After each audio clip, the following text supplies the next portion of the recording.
If you thought surviving the scorching sunrise with a crew of your own clones was tough before, well, the Altars is about to raise the stakes even higher. Last Variable DLC is officially here with a massive 20-hour story campaign and a gameplay shift towards terraforming, with new research but also way more dangers, and that's why we're gonna go over some of the biggest tips to get you started in the new DLC. Also, shout out to developer 11-Bit Studios for sponsoring today's video. The Altars Last Variable expansion is out right now on PC, PlayStation and Xbox Series with some really hefty discounts as well. You can totally grab the base version of the game 50% off right now, and even the deluxe edition, which already includes the DLC, is 35% off. It's only for a limited time, by the way, so don't miss out. That being said, the story kicks off right after the events of the base game, although you don't need to unlock a specific ending to access the brand new DLC story. For me personally, because of my previous choices, my scientist was the one that got left behind to advance the terraforming efforts, but like I said, that is just one of the possibilities. You don't have to play through that ending to play the last variable. However, our efforts now revolve around exploring the terraforming phenomenon around the oasis. So to that end, we have 4 new altars to help with that. We have the physicist, the geologist, chemist, and also the biologist. All alternate versions of Yan that each provide different bonuses back at the base, are better at different tasks, and also come with their own unique storylines. So the first thing I did is I picked to have the physicist. He's actually got some pretty great bonuses around base maintenance and crafting items, which really helps a lot in those starting hours. On top of that, if you complete his storyline, he's going to unlock the automatic mining outposts for you. Although you don't get access to them until after the first cycle is complete, once you do get them, they are definitely worth it as they help a lot to offload some of that resource collecting. Of course, you're free to start with any of the others as you see fit, but eventually you're going to get access to all of them regardless. Which also brings us to point number 2. We have a brand new tag that will let us ride out the radioactive sunrise, which comes in the form of the brand new cryo chamber. Unlike the base version of the game where you had to finish everything before the sun's arrival and then get out of there, here you only have to make sure you do 2 things, which is make sure to maintain the base in good conditions, and then also make sure you have enough organics to actually trigger the cryosleep itself. Be mindful, however, that the cycles become slightly shorter compared to the previous version. Yeah, by cycle 5, I've only had around 7 days till sunrise, unlike the beginning where we had around 14. In addition to this, I recommend not jumping straight into cryosleep just because you realized all of your current cycle's objective. In fact, I highly recommend to actually let the days all span out until the last one and invest the remaining time into upgrading the base and whatever other research that needs to be completed, or even perform more terraforming, assuming that you still have tools ready for it. Trust me, this is going to help you even more as things become a lot more hectic as we progress in the later cycles. Next, let's talk about some very useful utilities and quality of life things that will help you in the long run. First of all, just like in the base game, you really want to have radiation filters and repair kits available to you at all times. Always make sure that you have at least a few of these crafted, because the more you advance in the game, the worse that magnetic storm will get. Second of all, you will want to upgrade your batteries and your climbing to make them a lot cheaper in terms of costs. This is going to be such a huge game changer for exploration. Like you can see in some of this footage right here, instead of consuming 6 whole bars of energy, we're only consuming 1 or 3 energy bars every single time we do it. This is going to drastically reduce the amount of runs back at the base or outposts, or even having to place a ton of teleportation pylons or having to go back for battery recharges. Since we previously talked about the mining outposts, I also recommend getting that mining efficiency up ASAP. You will need a lot of materials to move from one cycle to another, especially when it comes to organics for the cryo chamber, so totally do that. It's going to also help. In addition to this, I also recommend grabbing the quick craft upgrade. This combined with cheaper climbing will let you explore a lot more and craft on the go without having to constantly go back and forth to the base. Next, you also want to get the drill upgrades as soon as they are available. After each terraforming is performed, you will notice that previously blocked pathways can now be destroyed using that drill, which means quick crafting will be of great help here too, instead of waiting till your altars craft them back at the base. There are two more utilities that will help you with survivability. Another one is going to be the radiation repulsors. With each base expansion, you're going to be able to build more, to the point radiation filters will never need replacement. So if you really want to not worry about radiation whenever the sun rises, I highly recommend also keeping an eye out to the radiation repulsors, and eventually will let you even survive magnetic storms easier. Finally, once you get this research, get your hands on module shields as well. They are very inexpensive to craft, only cost a few metals, but are totally worth it at preventing malfunctions back at your base.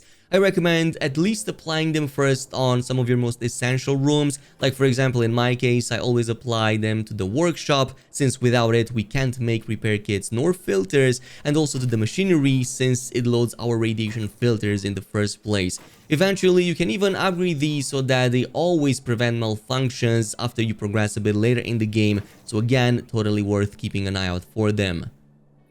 But keeping up with the terraforming theme, this actually gives you a few major advantages. Just like in the case of the Oasis, once a location has been terraformed, it becomes resistant to sun radiation, meaning that any structure inside will not be destroyed when transitioning to the next cycle. And vice versa is also true. If you don't terraform a region and have, for example, pylons or other constructibles left, they will be destroyed unless you first collect them before going back into Cryosleep. Now, there are multiple tiers of terraformers you can craft. It starts with tier 1, but eventually it moves up. And one of the things I really like to do in advance is basically get a whole bunch of pylons all the way into the terraformed parts, leading towards areas requiring tier 2 terraformers, but still not stepping inside of them so that I don't get them damaged through the cycle. And once I do get access to tier 2 terraforming, I can just come back here, reconnect everything back to my outpost, and it's very easy to unlock the next region. Which brings us to point number 5. After each terraforming, you're going to notice the environment becomes a lot friendlier, but also spawns a lot more anomalies, and especially some of these brand new samples that you can collect to further your research and get powerful upgrades. And specifically, samples will almost always stand out against the backgrounds. They appear in bright colors, like polymer gas is going to be the purple clouds, teal shiny patches in the water are typically algae, and so on. And if you collect these resources, you can then bring them at a SAM unit. By the way, I highly recommend you unlock this ASAP. Once you get access to it, you can do so via the research called Analysis of Samples back at the lab. But with those samples, you can now bring them here and transform them into permanent upgrades. And some of them are very good, like more efficient mining to increase pylon range, all the way to faster crew radiation healing, and so on. At number 6, let's also talk a bit more about your altars. This time around, you're going to all have them branched from the scientist / researcher, but they have secondary skills just like before, which can be very useful for base management, research, and even cooking. Do not forget, however, to keep them busy constantly. Even when outside of the base, you can manage their assignments and queue research or crafting. Production tabs make it easier for you to see what's queued up and what is not. In addition to this, on my first run, I thought it would be better to assign them to the outpost, ignoring important research or upgrades, which was a huge mistake in the long run, so don't do that. Also, just like before, don't overuse crunch hours unless you want a rebellion on your head. However, social rooms and the parks will still help them lower their rebel nature if you want to still do that. Because of the shrinking days till sunrise, it's also important to actually get them to focus on research and crafting, base management during magnetic storms, and so on. Your time is not as unlimited as you may think, and you can really start struggling if your base and the research isn't advanced enough. Moving on to number 7, we also have to talk about the field labs, another brand new technology in the DLC. So building these field labs will increase your base's qubit level, and it also gives you access to even more altars. You start with 1, then 2, 3, and so on. But be mindful of who you send first, because if you want diverse altars with skills to complement each other, you won't get this yarn back until much later on in the story, pretty much after you even get your second field lab. For example, I didn't need to enrich metals that much in the early stages, so I initially sent away my chemist. And since we're on the subject of being busy, if one of your alters says that they have unfinished business in the base when trying to assign them, yeah, just finish the request, bring the samples or anything that they ask for, and they will then become available. Just a quick side note, as that also happened to me.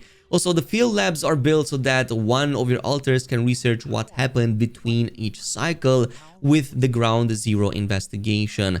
I won't give any spoilers, just know that the lab will affect your alters in some very significant ways, but at the very least, they will still continue the scientific research during the cryosleep for you. They will still make some progress without Yan being awakened, and also they will unlock new technologies and help analyze the oasis and anything else that you put them through. At number 8, let's also talk about one of the new resources, the geysers, basically all around the map. If you wonder what they are for, well, they are used to build these slightly complex materials which allow building different terraforming tiers. Like I said before, tier 1 is what you start with. When you have a phase rupidium material, tier 2 is going to be done via the proxilium, and there's also a tier 3 for which you need mega fluid. Now the first two are pretty easy to craft. Phase rupidium is crucial to get ASAP, for example, because you cannot upgrade nor do research for more advanced tools without it, nor can you craft terraformers. So just to show you one example, you do have to create some pretty lengthy pipelines for this and connectors, but it is going to be important. You even have manuals in the game that will give you the recipe for each of these 3 tiers. So I'm going to show you an example with the phase rupidium. So for this, we first need an extractor, and we have to build this on the rupidium mining area. From that point on, we then have to use a set of pipelines to get them to our nearest geyser. This one will be exploited via the phaser unit, so we're going to place that down and then connect the pipelines straight to it. The only thing that remains from this point on is to then bring the pipeline from the phaser all the way back to your base, connecting it to the phased rupidium tank over here. It will be a bit annoying, and some of the later on tiers will be even more complex, but trust me, they will save you a lot of trouble once you do set them up. Anyway, that's about it with some of the brand new tips to help you out in the variable DLC. You can totally check it out once again by following my links down below. It's officially out right now. And again, huge shout out to 11-Bit Studios for sponsoring today's video. I'll see you guys in the next one.